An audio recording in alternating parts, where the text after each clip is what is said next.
Hello and welcome to the Screen Chronicles. I'm Colby, and with me as always is Steve. They call him the Dane Humper, but I'm fairly sure he's an assassin. Kuzich. What's up, Hi. Steve? Oh, just being an assassin. Yeah. Are you ready to talk episode 7 of The Last Kingdom here, season 5? Yes, I am, Colby. I'm very excited to talk about this episode again because this is the last season of The Last Kingdom. I think they're just throwing as many crazy things as they can at us every freaking episode now. I know. We are going to talk about episode 7 of season 5 of The Last Kingdom. If you have not seen the episode, we're going to give like a brief little score, talk about it, very brief, and then we're going to get right into spoiler recap, discussion, give you our thoughts, our favorite moments, and our best bro moments. It's going to be so brief, you're going to get a whiplash. You're going to get... So, Steve, what did you think of this episode? I liked it. It was a little slow at parts. There's definitely a lot of political stuff going on in this episode. But I mean, they have to set up pretty much the second half of the season now. They're transitioning away from the Dane, Ethelhelm, Brida conflict to Uhtred and Bebbanburg stuff going on. How do you know that, Steve? Well, you see, Coldstone, last episode, we end with seeing Witgar at Bebbanburg. Right. And Ethelhelm has gone to Scotland. We know he's trying to get King Constantine, and we know that Northumbria, and of course Witgar is there. So this is the last season. So we know the Bebbanburg plotline is coming in. Of course, if you've seen the trailer and if you watched our trailer reaction, you know. So that's what they're setting up here. So there's some transitional stuff going on. They still have some big moments from the show, and definitely a little bit of a slower one. I really enjoyed it though. Yeah, slow for Last Kingdom is still like amazing compared to the previous 3 episodes. It's definitely slower, but I still thought there was a lot of awesome moments. I felt a lot of nostalgia in this episode, and we'll just talk about that once we get into the spoiler part of this. I would probably rate this one 8 out of 10. I'd go, just because of the significance of the one thing that happens at the end, most of it feels like an 8. I'm going to go 8.5. Please let us know your thoughts on this episode and the season up to this point. Please don't spoil past episode 7. And please like, subscribe. We appreciate all the support we get, and we look forward to hearing your thoughts. Spoiler alert, people. Let's just talk about the big moment right off the gate. Oh, my God. Which gave that extra 0.5 to the episode for me. Exactly. That was the moment when Edward proposes to Yadgifu, right? And going that was back the only to season 1 when big moment. Edward was a baby, and now he's having another baby. He's proposing to Yadgifu, and that is the biggest moment of the episode. Change it to a 9. Let me change it to a 9. Steve, is that what you were referring to? Yes. But in reality, of course, I'm talking about Uhtred versus Brida. Brida dies. What did you think about this, Copestone? What did you think? Because we both have, we both really loved season 3, Uhtred and Brida sort of reconciliation, their side quests that they went and did. And again, that called back to season 1 there. They sort of amicably parted ways.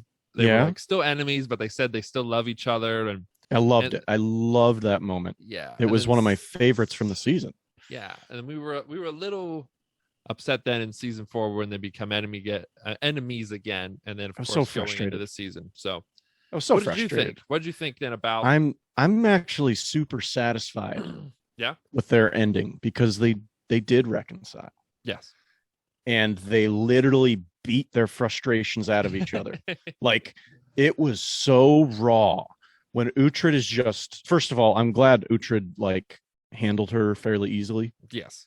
And they like didn't make it like a Anakin Obi-Wan sort of even match. And the only reason I think Uhtred didn't take her out right away is because he doesn't want to kill her. And he was having season 1 flashbacks. He was like, he was having season 1 flashbacks. Like, season 1. I'm just saying, Uhtred, can beat anybody. He's that good. So I know he's like. Do you remember Ubba? He's just you don't fight Ubba. You don't fight Ubba, except Uhtred. And he is just beaten, just down on her. in every almost every hit, it goes back to another memory. Have we had flashbacks like this before? We had a flashback actually in the episode where the two of them go on their side quest. It's a brief flashback to when they're kids. Yeah. And then also in season 4, episode 3, after Bianca dies, we have some flashbacks of Uhtred and Bianca when he's burying the cross that Hild gave him. So That's right. We have had some flashbacks. But there's definitely more here, I would say. And it hit me. I don't know if it hit you the way it hit me, but I got the nostalgia. It was like, damn, because we've come this far with these characters, you know? Yeah. I remember watching The Last Kingdom for the first time. I remember vividly the two kids sitting on the step after their homes have just been ravaged.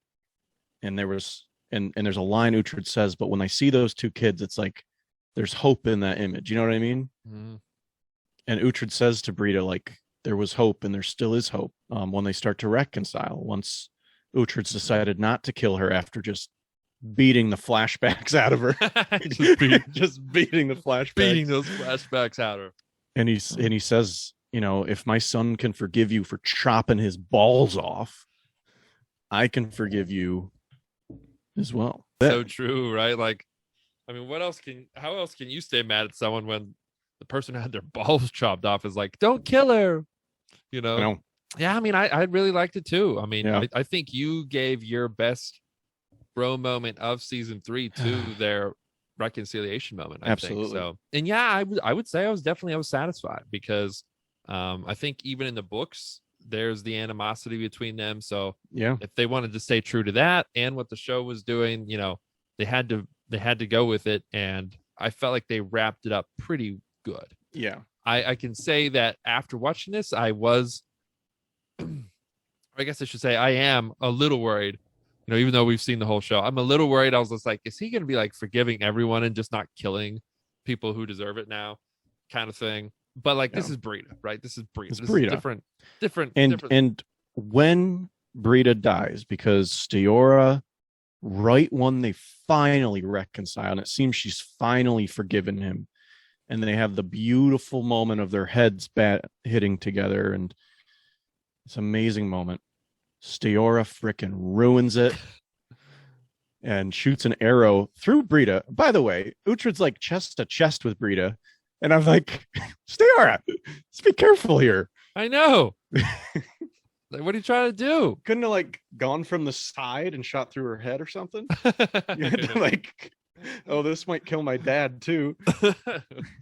I was satisfied too, though, because I really love that moment in season 3, and then the fact that they went back to the old farm where they were raised with Ragnar the Elder, where the farm was burnt down. That I loved. Yeah, and it was like all overgrown now, and so I mean, there's just all these flashbacks hitting Uhtred during the fight because of this, and they're just coming out of the weeds. Just coming out of the weeds. Just season 1. Uhtred, remember this? Uhtred, do you remember this?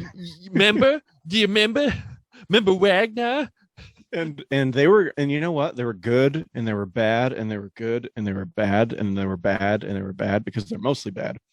But the good ones would come through too. The love, once she dies, is so deep for him. How deep is it? It's like deeper than the ocean, brother.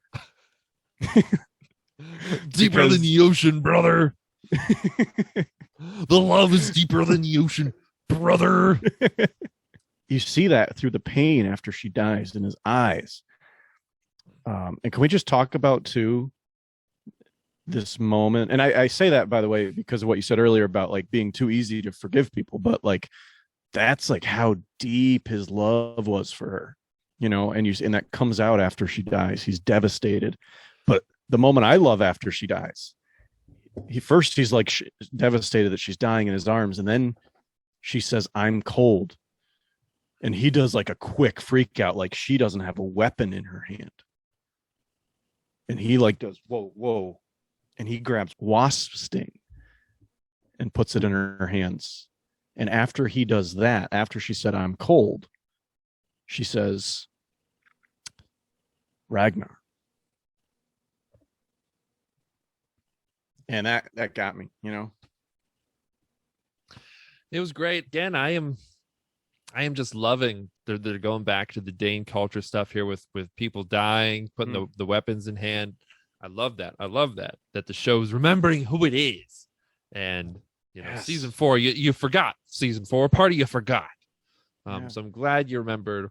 I mean, it goes back maybe to the writers season had those 3. flashbacks too. They were the writers are having the flash. Alexander God. Draymond went into the writers' room with his sword. Remember this? Like, remember this? Oh my gosh, that was amazing. It was amazing. But with this, yeah, I mean, I loved it. It was, and it felt natural. Like, that's what I was afraid, like when he was like, "Father, you can't forgive. You have to forgive her. You can't just kill her." Yeah. I was like, young Uhtred said that. Yeah. And if I was like, if he just goes there and he's just like, I cannot, and if he just like tries to pull like Steve Rogers with Bucky just taking the punches to the face thing, I'd be like, that is fucking stupid. But he didn't. He beat the shit out of her. He beat the flashbacks out of her. And then he could tell too that she was just so pathetic and sad and frustrated and hurt from her life and her kid dying and Canute dying and Ragnar dying and being betrayed by Canute and everything's gone by Uhtred. So I mean, like, he could tell this, and that she was, and that's what it was coming from. So it felt earned to me. It felt natural, and she wanted to die. When he shows up, there was a cool like back and forth thing where he's riding his horse up and she's just digging. At first I was thinking like, ooh, is she like digging up something cool from Loidus? Like, is there something like another relic that we forgot about? But no, she was digging up a grave. Yeah, it was a pretty sweet line. And Uhtred's like, "You dug a grave, is that for you or something?" And she's like, "For me or you." And then what she says, she's like, she's just throwing venom to try and get him to come at her. He says Uhtred says it doesn't have to end this way. And she says, "Funny, that's what your son said right before I chopped his nuts off." I tried to impersonate her there best I could. Chopped his nuts off. I think that was the line. I think we have been forgetting to mention too that Uhtred has like a new samurai outfit on this episode. And like he was in his like old, like almost like season 3. It looked pretty much almost, if not exactly the same, almost the same as his season 3 armor stuff. And we also learned from Sigtryggr, from Aestin, who plays Sigtryggr, in our talk with him. He also wanted to wear some of his season 4 gear that was made by Molly Emeraux based on what his character was doing and to symbolize certain things. So we see Uhtred also wore some season 3 gear. It's probably was upgraded or something, but it was definitely the same design, you know.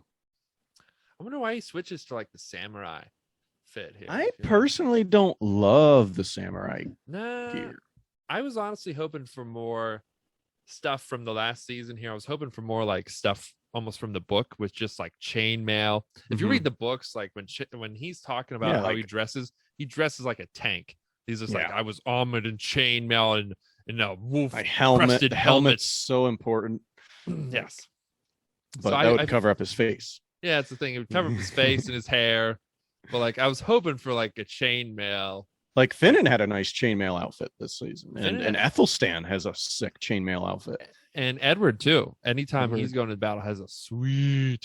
Uhtred basically stays leather, and it's funny too because like rich people have chainmail, and it's the people who are less well off have leather, and it's funny. Or if you kill a dude with chainmail, which Uhtred would have done that many times. Oh, he's killed so many people with chainmail. So I don't know. I always thought that was funny in the show that all the like the background sort of Wessex men or Mercian men are decked out head to toe armor chainmail, and Uhtred's like, I have a leather skirt, you know. I'm like, I'm getting chainmail on, man, going into battle. Yeah, and I'm not in love with the samurai look. It's okay, just don't love it. I don't know why they did. I don't get it. I don't. When we did talk to Ace, that he did say, you know, they were like, oh, maybe there's some Far East influence in your costume. So I don't know if they were just like, everyone has Far East influence. You know who looks sweet? Constantine. Constantine looks sweet. Oh my god. Speaking of Constantine, we get some sweet Constantine this episode. We get some stuff from Constantine. Yeah. The big stuff this episode is Ethelhelm riding out to Constantine. If you remember, Constantine is getting all of the Northumbrian lords together, including the current Lord of Bebbanburg, Witgar. Yeah. And because of this alliance, then because they're afraid of Edward and all of the kingdoms he's taking up, Ethelhelm is now sort of joining this alliance. He's trying to find a route for his kid to get on the throne. He's not giving up, and he's like against the ropes. He doesn't have many more options. Yeah.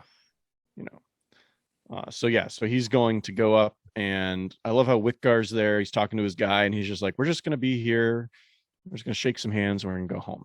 I know. He's like, Witgar's just going to like trying to keep the peace. I got a good deal in Bebbanburg. I'm good. Ethelhelm comes in. This is when the line comes, the Danehumper line. yes. But the door opens, and it's like a cool shot. Constantine's like in there banging two chicks. Just some steamy room with a lava lamp. And he comes out and he's like, they call me the Danehumper, but I haven't read the books for this season yet, but that almost sounds like something that would be said in the books. You know what I mean? It totally sounds like Bernard Cornwell could have written that line. Yeah. That's what I would say with this season. Stephen Butcher, who wrote or was the lead writer on the first 3 seasons of the Last Kingdom show. I definitely feel like he captured a lot of the humor and the bro moments and the epic moments, and I think he enhanced some epic moments that Bernard Cornwell I think had. so. And I would say season 4, like that's what I could tell. And I was like, there was a new writer. I still think they did an excellent job, especially the first 4 episodes of the season. Totally. Right on point with the Last Kingdom. But I'd say the second half, it definitely lost that sort of Last Kingdom humor and frivolity that was with the Danes and dirty lines and things like that. I feel like anytime there was any sort of humor, it was Finnan, and I'm willing to bet that was probably just Mark Rowley just putting his shit in, So props to him, obviously. But I would say this season there's more of those moments, and like this episode makes me think that Constantine is like a character that I feel like would fit right in with some of those early season characters. Exactly, he's like season 1 through 3 easily. Yet he's still new. Yes. And we talked to Rod Hallett, and he said he wanted to kind of be somewhere between the Saxon and a Dane, somewhere, still have that humor, right? But he is Christian. I think he did a great job. I thought he was certainly like a new sort of presence. And I liked how jovial he was. He comes out, he says that line, and he kind of laughs. I'm fairly sure they're assassins. And he always laughs, you know what I mean? But he can switch it. So Ethelhelm is here trying to come up with a new scheme. And he's like totally not buying anything he says, because he's like, I'm a messenger from the king. And he starts asking him questions about like, okay, well, is he coming here or is he going to keep the peace with us? And he's like, I do not know. And he's like, why would he send me a messenger who doesn't know anything?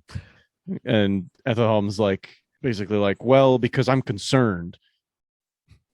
And I think Constantine's are like, yeah, you can tell. What do you want? Is not someone who gets fooled by political shit, right? Oh no, he does not get fooled. But Ethelhelm is smart and kind of gets a really good proposition to Constantine. He says, if you help me get Edward off the throne, we'll put Aelflaed on the throne, my grandson, who will never try to attack you. He'll stay in Wessex. And also, you'll get half of the profits from Mercia because you'll marry Aelflaed. And Constantine actually thinks about this. And he basically says, leave me to dwell on it. And as Ethelhelm's walking out, he says, but do not go far. You have intrigued me, and that is no inconsiderable feat. So I was like, okay, I like Constantine. He's a cool character, but I'm also like, oh shoot, he's now on the bad side. He's gonna be no, he's just looking out for Scotland or Scotia, as they say in here. He's just looking out for them. One of the other big things that happens in this is Aelswith and Edith. If you remember, Aelswith rode off on her own. She ends up running into a charming young pretty boy. That's right. Who, she's very influenced by those sorts of people right now in her life. Turns out, though, he's a man working with Brezel, working for Ethelhelm, who's trying to capture her and take her to, of course, now Constantine and Ethelhelm. Right. So for this marriage to happen, what ends up happening is they do end up actually killing Brezel, but the guy still ends up taking Aelflaed and ends up taking her off to Ethelhelm then. Right. But in between that moment, there's a great Aelswith moments too. A lot of like funny, with the three women around the campfire after they're captured stuff too. Like Eliza Butterworth had a great outing this episode. Yeah, very funny. And we're happy to see what she did at the end of this. Leading up to that moment, there's a pretty cool little sequence with Brezel in the town they were in. So Edith and Aelswith arrive looking for Aelflaed, and they find Brezel, and Aelswith like basically shows up like, that's my granddaughter, and Brezel lets her go. What does she say? She's like, don't underestimate how men crumble at the sight of Alfred's widow, or something funny like that. But Brezel like had a smile on his face, and he follows them. Their guards are dead in like the horse troughs. They get tooken. They get tooken. And then they rest on the road. They're like around the campfire, and Aelswith, don't worry, because somebody says, well, we don't have any weapons to try to get out of this. Aelswith like pulls her dress up and has a dagger strapped to her leg. She's like, of course I was taught in, what did she say, in the ways of the weapon or something. And she like does this like tiny little like she was obviously taught like the motion probably like once. Aelflaed and Edith kind of laugh at her.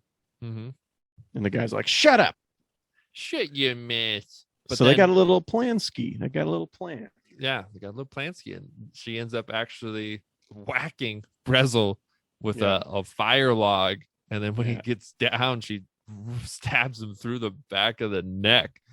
Aelflaed like had got up to use the bathroom to get rid of one guy, and they're like convinced her like, do you really want your gift to be soiled when you get there? So like, okay, we better have her pee or poop or poop, and we'll never know for sure.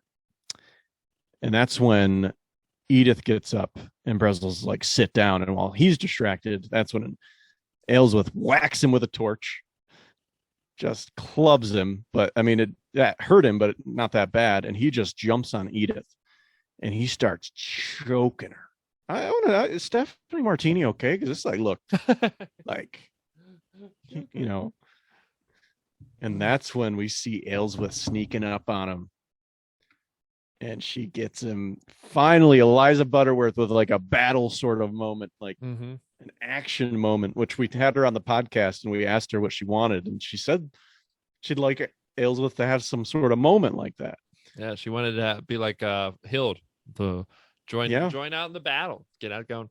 Yeah, so she wasn't in a battle, but she was in a pretty cool moment. And I think that's pretty realistic. I like that the show is staying realistic too, because like, obviously, like after season 4, us included, she won a lot of fans over who probably like us hated her the first 3 seasons. Yeah. Her character, not Eliza, obviously. If they were to do it, we would be kind of happy. But at the same time, the show has always been pretty realistic. Right. Trying to stay, with that historical fiction accuracy that Bernard Cornwell sort of has, and it was established in the first season. So like it would have been cool if she like gotten some battles and stuff, but it would have been like, come on, like she is the oldest person on the show now, right? Like she was supposed to be an older woman in the first season, And do you remember how gray Alfred looked in season 3? Do you remember how gray that man looked? Let's just say like his wife was younger, because that was pretty often back then. Yeah.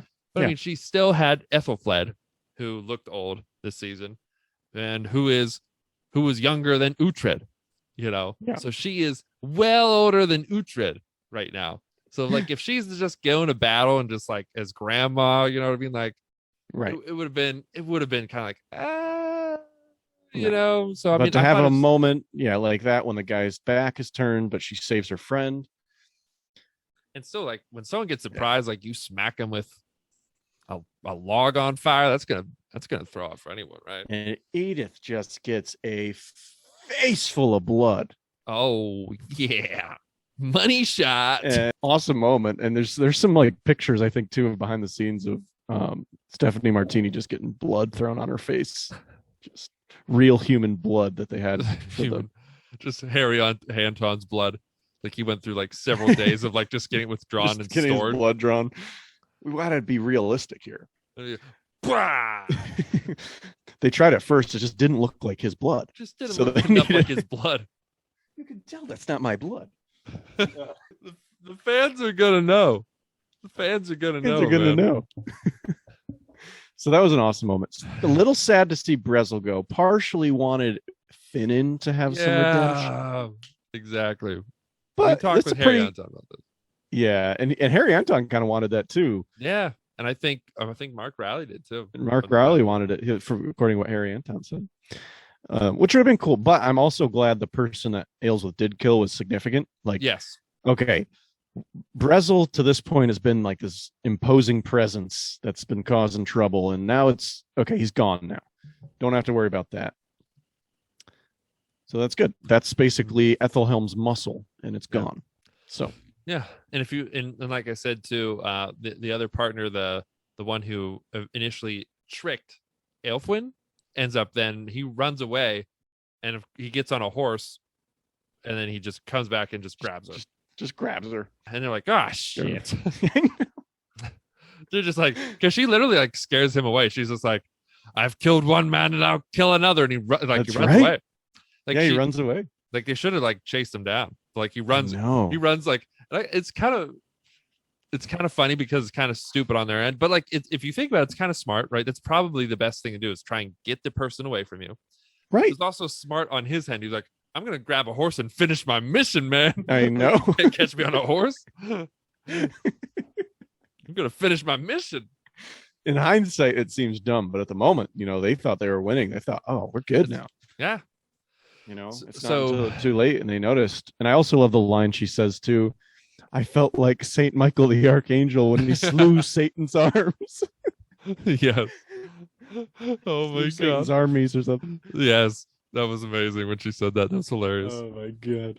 But anyway, so obviously it's bad. And now they have Aelfwin, and I think that's all we see of her this episode. That's all we see this episode. I want to talk real quick though about the beginning of the episode, because it's pretty awesome. Yes.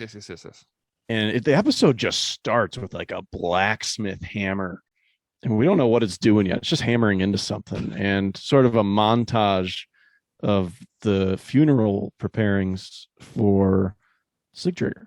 It's awesome. Steora's like doing a speech, and Rongvold tries to hit on her. Like, he's like, "We should unite in grief," and she's like, "Ew, no." And no, she says something Get my like, husband's name out your fucking mouth. No, but she says to him, "My grief is that he died and you lived." Oh man, damn. Steora is hard, man. Yeah, but what the blacksmith was doing is breaking Sigtryggr's blade. What was the point of this? I don't know, and I tried to do some research, and if anybody knows, please put it in the comments. Love to know this, but they found a lot of broken blades in funeral pyres. What they found in Viking culture is that there's a lot of burials in ships, similar to how Sigtryggr is buried in his ship, a ship. That's a very common thing of people that were Vikings or from that era were buried if they were of importance, they think. And they found a lot of broken blades. So if anybody knows the specific reason if there's a mythology thing about it, we'd love to know. I tried to find something, but I couldn't find anything. I almost wonder if it's like a practicality thing. Like if you leave a full sword in there, maybe like some grave robber is going to try and dig it up and get that sword and be like, "I have Sigtryggr's sword." That's a great point. Yeah, now it's not worth as much on eBay. Maybe, yeah. But honestly, that might be it. I wonder that's a good point. But if anybody knows, let us know. We'd love to know that answer. Yeah. But great funeral pyre. They send him off. This is really Aeston's last time we see him. It's the last time we see Sigtryggr. Just And sad he's gone, but he gets an epic burial. Yeah, epic burial for sure. And you can see too that she clearly has some sway over the Danes. Edward notices this as well. Mm-hmm. And he wants everything to be cool, now that he's in charge of these three kingdoms here, and now leading Ephorwich here where Sigtryggr was. And he wants the Danes to be cool, and he wants them to listen to him and he wants them to eventually, cave into Christianity. So, and Aldhelm's kind of telling him about because at first Edward wants to leave, but Aldhelm's like, yeah, but if you leave, they're just going to follow Steora. We're going to lose it. Yeah. And so then what does Edward do when he tells him that? He's like, get Uhtred. And again, Edward, I'm just like, what a smart man this season. When in doubt, just get Uhtred. But he wants Uhtred to talk to his daughter, and he basically makes a job offer through Uhtred. He says, have your daughter swear her loyalty to me. Have her publicly, and then we'll be good. And then she can lead people here. But I will be the ruler. I will have the power, but she can lead people here, and this will be good for her. This will set her up financially. I'll have good job security, good life insurance. And Uhtred's excited. He's like, oh man, thank you. It's a great opportunity. Thank you for looking out for my daughter and doing this. This is probably something Alfred wouldn't even done, right? Yeah. But he's like, but she won't be baptized though. And Edward's like, oh, my father saw to that. He's like, that's right. If you remember when Uhtred was on the run in season 3 from after he just punched and kicked Alfred when he had the bowel disease going on. Oh. He just takes his kids, baptizes them. It's like the biggest FU to Uhtred. That was a big FU. And he goes to her, and it seems like she is into it. At first she's off, and then Uhtred talks her into it. And it seems, it gets to a point where it seems like, okay, maybe she'll do it. Eventually they go to Edward then to do it. And there's, a bunch of important people there too. You know what I mean? Oh my God. And, dignitaries and it's senators. Almost a Witten, They never said Witten. An approximation maybe to a Witten? It could be the technicalities escape us here, but it could be an approximation. If you remember, season 3 was an approximation to a Witten, is what we got. I know, and when a lot Alfred of people had a little mistake it for an official Witten, but it was. Of course, it was not. So if we talk to Timothy Innes again, we will ask him if this was an official Witten, or if this was an approximation, or another category. But it's obviously very important to know. So, but anyway, though, she goes and she shuts him down. He asks her to kneel, and she's like, I appreciate the offer. I really do. But I would dishonor my husband if I did this. I cannot do it. And this is where we see a flare of Edward's anger. Because again, he's just like, you did this on purpose to embarrass me. What the hell? You told me yes. She comes in here with the looking like she's going to, and then you say no in front of everybody. This makes me look like an asshole. In front of the dignitaries. For all we know, the Screen Chronicles Council was there. We honestly don't know what they do, We've never seen them. Every time we meet with them, we're blindfolded and spun around and in a black room. It's top secret. They don't even talk to us. That's all they do. They just bring us in, spin us around, and then we leave. And then we have a Zoom call with them. Yeah. And we see them perfectly fine. See them perfectly. But so yeah, he's mad. He's angry. He's like, so you know what this means now, right? And Uhtred's like, Lord, you promised my daughter. You promised her safety at the battle. And so Edward honors that, and he basically says, you're exiled then from Ephorwich. You better be gone by sunset, because if not, I might not be so generous. Mm-hmm. It's like, damn. Which I think is fair. I think it's fair.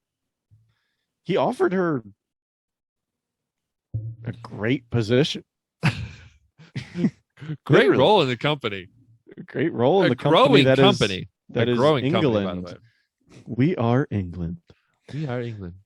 Yeah, so this is a little frustrating. He's like, oh man, Steora was gonna have some like security in her life. This was gonna like have her literally set for life, pretty much. Yeah. So I mean, That's this what is Uhtred was thinking. Uhtred's frustrated because he's like, damn, my daughter just like shot down an awesome opportunity. And this is where Steora sort of takes out, and she's just like, well, I'm going with the Danes now. I'm full on Dane. And she's almost like going to start doing Brida stuff, and that's so it's just kind of frustrating. And that's when, she does eventually then later in the episode shoot Brida with the bow and arrow. Yeah. And she says when she does that to Uhtred, like, he's like, what have you done? She's like, the thing that you could not do. So she's off.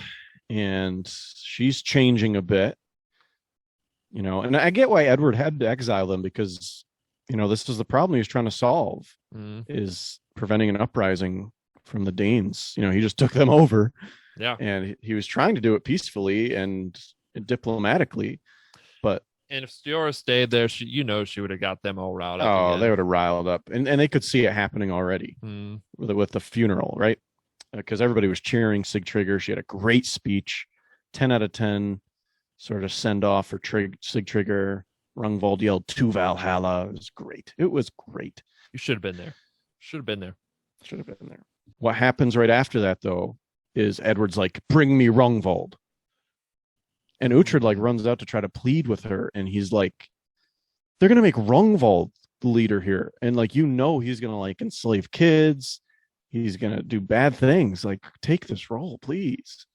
And Edward, like, they even say to Edward, like, you can't trust Rungvold. Are you crazy? And he's like, then I'll have him executed. And then I'll have another one executed and another one until I'm done with this place.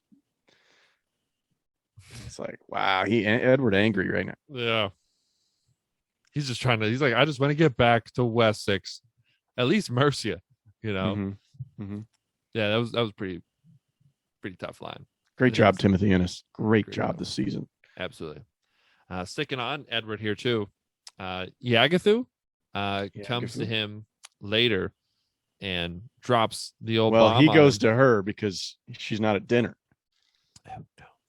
She's not at dinner, and he's like, where is she? And Aldhelm's like, oh, well, she was going to leave. So he catches her packing. And she's leaving because she is prego. She's prego. Yeah, and she feels like ego. She said like before she told him, she's like, I'm leaving to escape your wrath. And I was like, what is he like? Wrath? What do you mean wrath? And then she says, she kind of touches her stomach, signifying she's pregnant. His like response is like, no, I cannot have another bastard. It seemed like too, like he was like, oh, I can't have another bastard. Like I do have to do something with you. And like you could tell she was thinking the same thing. He's like, that's why I'm leaving. That's why I'm leaving. I'm sorry. Leaving. I wish I didn't have to. I'm sorry. And this is a cool moment. And he's just like, no, like I said that because it doesn't have to be that way. And he gets on the knee and he proposes like, this is not going to be another bastard. You're going to be my wife. You'll be my wife. And they get married. And while they're getting married, by Bishop Benedict, Aelflaed comes in. Uh-oh. And he's like, oh, my mom dies and you replace her already? Aelflaed being Edward's son with Aelflaed, who is wife that died a few episodes ago this season. Yeah. And so he's upset. Probably, I get that. Because this relationship Edward had has gone on before she died. And so they say, well, she's pregnant. And he's like, oh, so you're going to replace me too. And he storms out. And then Edward goes to Bishop Benedict. He's like, find him, comfort him, but also remind him of his duty. He's like, I won't stomach an insolent child. Yeah, something like that. A disobedient child. Yeah. Tough parent, man. Yeah, but I also wonder if Edward's kind of like, well, look, now I have another kid coming. I already have another son.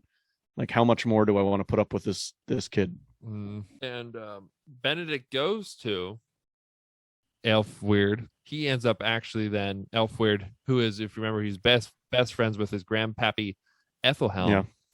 And he's like, I know you're in debt too, Ethelhelm. You're one of his guys who owes him money because you're a gambler. Take me to him. So that's where Bishop or Father Benedict is going to take him out then for that. So Father Benedict, not 100% pure dude.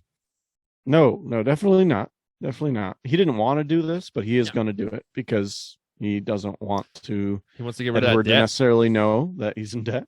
Yeah. So he's going to take him to wherever his grandfather is, and we won't find out this episode. But there's another meeting. Speaking of his grandfather, with Witgar and Ethelhelm, and Ethelhelm's like, "Why can't we just be meeting alone? You know, I think it'd be better." And Constantine's like, "No, we'll do it together. It's good." And they talk. And they basically he's like, all right, I'm going to do it. So look, you're going to go to Bebbanburg with Witgar here, and Witgar is going to treat you well because you have promised me a lot, and you would not be so foolish to not deliver on this promise. And I like the way he says that to him, like, you better fucking come through on this. Mm-hmm. And we'll wait for the gift to arrive, Elfwin to arrive. And so that's the plan. And Ethelhelm goes to Witgar, is like, who are you again? And this is kind of a funny moment. Great job by Adrian Schiller here. He's like, I'm Witgar, I'm of Bebbanburg. And Adrian's like, you are the one that torments Uhtred? You? And he kind of sizes him up. And he's like laughing as he's walking out. I don't know. I expected someone, I don't know, different. Because Witgar's smaller in stature, you know, he's not this big warrior type. He's definitely had success. Yeah. You know, and I think he's pretty smart. But yeah, that was one thing I was a little disappointed with this episode here with Witgar so far. Yeah. We saw his men in Bebbanburg in season 4 anyway. They're tough dudes. I mean, they're from different places. Like, he was the one leading them, and he found young Uhtred, held the knife up to him, like, yeah, and like he was the one with the crossbow. Like, this guy was like vicious last season. Now this season he's just kind of like sitting around, and he's just like, I mean, not that this is a chance to be vicious, but I guess I expected him to be more like authoritative or something, or like, yeah, and just sort of like arms crossed like this, like against a pole or something, just like listening and not giving a shit. Like, yeah, just like someone who know, like, he's like, yeah, I know what the shit, like, real shit to do. Like, this is like, this waste my time. Yeah, exactly. That's kind of how I had him in my head, like in the off season here, coming into it. Yeah, so I'm a little disappointed that like he's just like, his character's just sort of going around, not really making moves, and like people are even like making fun of him here. You know? Yeah, he gets straight up disrespected by Ethelhelm, who is he's pretty good at disrespecting people. Yeah. That was a great moment by Adrian Schiller as he walked out. I thought it was Adrian funny. Schiller is just, I mean, everyone's bringing it as they always do, but yeah, I'm this season. Not that he was got to be bad by any means before. He was great, but I mean, he is just killing it this season. Like, he is. I just hope the council considers him for some sort of award. I don't even know, an Arsling award of some kind. I hope they. I think that's pretty much all of it there. Before Uhtred went to Brida, Steora went to Brida too. Steora has said to him, like, swearing to the Saxons pulled you from your destiny. It made you the plaything for Brida and the Arsling of the Saxons. And that's sort of a precursor to, you know, we know she's going to say later, like, I did what you were not able to do, when she shoots Brida. Mm. And again, we end on that amazing scene with Brida and Uhtred, the deep frustration and love that there is between them. Deep as the ocean. Deep as the ocean. Love deep as the ocean. Were there any specific flashbacks too? Because there was a moment too when he had his hands on her neck that went from her face to her young face. Yeah, it went like when he pinned her crazy up against the beam when they were fighting with swords. Yeah. And then like he flashes back to a good memory of when they're close together. I think it's like they're in a back room back in Wessex, like when Alfred is getting crowned, and then they do the vertical tango, like Yes. as it's going on. So like he had like a great like little sex memory of her right there, and like that's gonna throw off anyone, right? That's gonna throw his game off. It's gonna throw his game off. But it was crazy because like they don't look old, which again, like that's one thing too we haven't really mentioned is like these characters should be pretty old. In the books, they're really old. Like the way that Brida is described in the books, I picture like an old woman, an old woman, like really wrinkly face, like gray hair. But that's not how they are in this. But They should have just had season 5 come out in like 30 years. The last season, Alexander Draymond's in his 70s. Just we want to keep it authentic. When they jumped to the flashback of that, it was really crazy just how like it fit. They were in similar positions and how much younger they both looked. Like both of their faces were just a lot thinner, not because they're overweight or anything, just because they're older now and now their faces have changed. This is part of aging. Even mine has gotten bigger in like 5 years. I thought it was pretty cool. I really liked it. Another big thing that happens too in the beginning of the episode at the pyre is Pure League wanders in, had gotten stabbed. Oh, that's right. And so that's just another thing that happens. Not a whole lot happens with it. They just have him resting now at Ephawich, and he can't really travel. So Edward's like, "Oh, let's stay here." But it's unclear whether or not he's going to heal too. It's just kind of something. So he's wandered into Ephawich. So he's back. It's nice. Uhtred goes and comforts him, saying, "You're with friends." It's cool. Yeah, and cool, as we were saying, pure moment.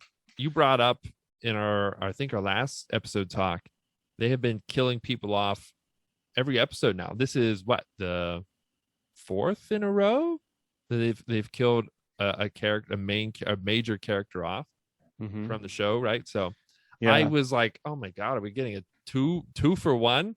Last episode, I thought Pure League might have died when I was watching it. So yeah, it's great. At least right now, it seems like he might potentially live. Right? Maybe get a cool bro moment out of it. With that being said, Steve.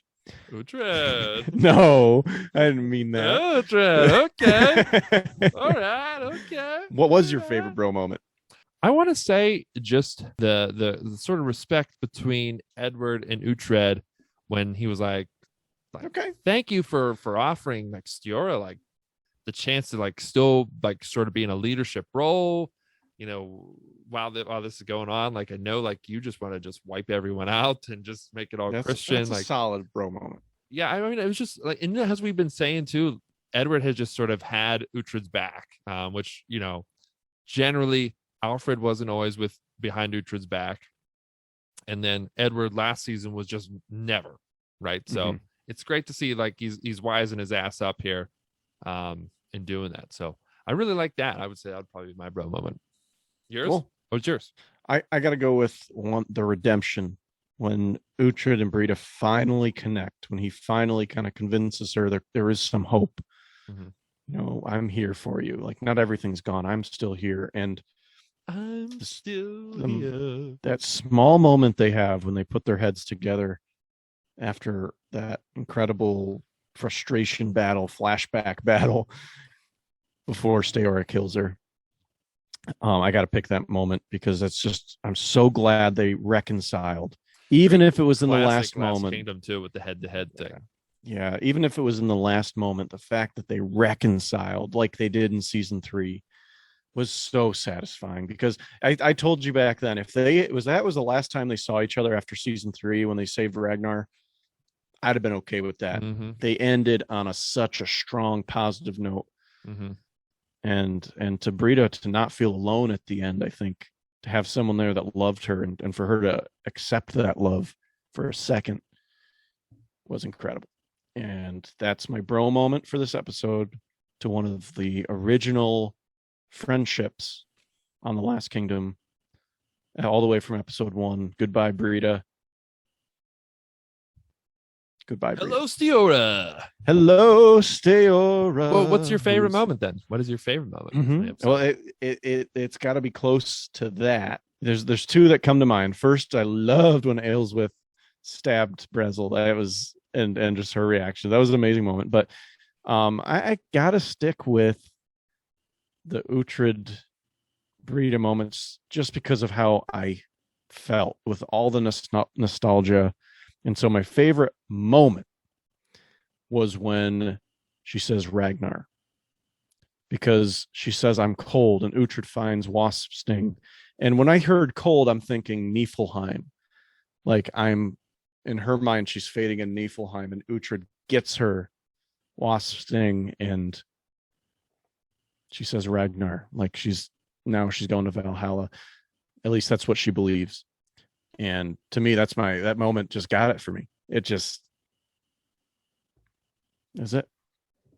Absolutely. I mean, I would say my favorite moment is obviously it's all that, but I mean, especially the fight itself, I thought was pretty good. And like you said, it would have been kind of annoying if it was like a close fight in any way, because I mean, you can just see Alexander Draymond has been doing this show since 2015.